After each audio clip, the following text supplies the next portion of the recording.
30 December 2025 বাংলাদেশের রাজনীতির ইতিহাসে একটি সুকাতুন এবং রহস্যময় দিক। একদিকে সারা দেশ যখন বিএনপির চেয়ারপারসন বেগম খালেদা জিয়ার মৃত্যুতে স্তব্ধ, ঠিক তখনই পর্দায় আনেলে ঘটে গেল এক নাটকীয় ঘটনা। শৃঙ্খলা ভঙ্গের অভিযোগে দল থেকে বহিষ্কার করা হল রুমি ফারহানা সহ আরো 9 জন। সাধারণ মানুষ ভাবছে এটি কেবলই দলীয় অভ্যন্তরীণ বিষয়, কিন্তু রাজনীতির গভীর সমীকরণে কি অন্য কিছু লুকিয়ে আছে? এই বহিষ্কার কি কেবলই শাস্তি, নাকি এটি আওয়ামী লীগকে রাজনীতিতে পুনর্বাসন করার এক মেটিকুলাস প্ল্যান? আজ আমরা ব্যবচ্ছেদ করব সেই লুকানো মানচিত্রের। রুমিন ফারহানাকে নিয়ে বিতর্ক।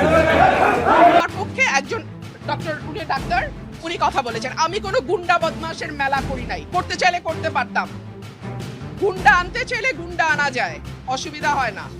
2025 সালের 4 আগস্ট ছাত্রনেতা হাসনাত আব্দুল্লাহ তাকে সোজাসুজি বিএনপির আওয়ামী লীগ বিষয়ক সম্পাদক বলে আখ্যা দিয়েছিলেন। হাসিনার পতনে সবচেয়ে বেশি আমার মনে হয় কষ্ট পেয়েছেন, সবচেয়ে বেশি কষ্ট পেয়েছেন তিনি হচ্ছেন রুমিন ফারহানা। বিএনপির আওয়ামী বিষয়ক সম্পাদক রয়েছেন অনেকেই, যারা আওয়ামী লীগ থেকে বেশি আওয়ামী লীগ। বিএনপির আওয়ামী লীগ বিষয়ক সম্পাদক যারা রয়েছেন তাদের মধ্যে অন্যতম রুমিন ফারহানা, আওয়ামী লীগের সুবিধাভোগী, আওয়ামী লীগের ফ্ল্যাট ভোগী, এবং যারা গুন্ডা দিয়ে নির্বাচন কমিশনকে ঠান্ডা করে দিতে চায়, যারা একটা প্রেসক্রিপটিভ ইলেকশনের দিকে আবার যেতে চায়।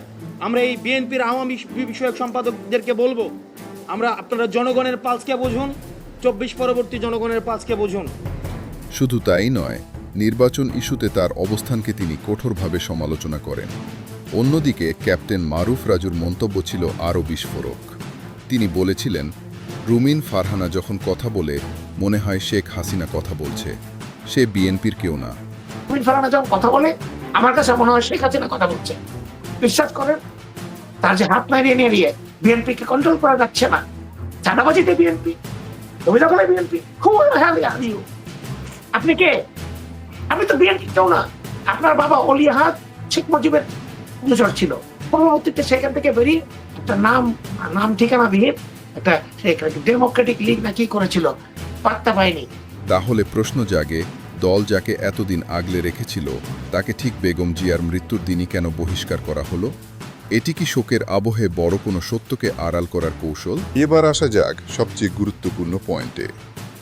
গণ অভ্যুত্থানের পর যখন গোটা দেশ নতুন বাংলাদেশের স্বপ্ন দেখছে, ঠিক তখন 2024 সালের 9 অক্টোবর রুমিন বলেন, সংবিধান অনুযায়ী শেখ হাসিনা এখনও দেশের প্রধানমন্ত্রী।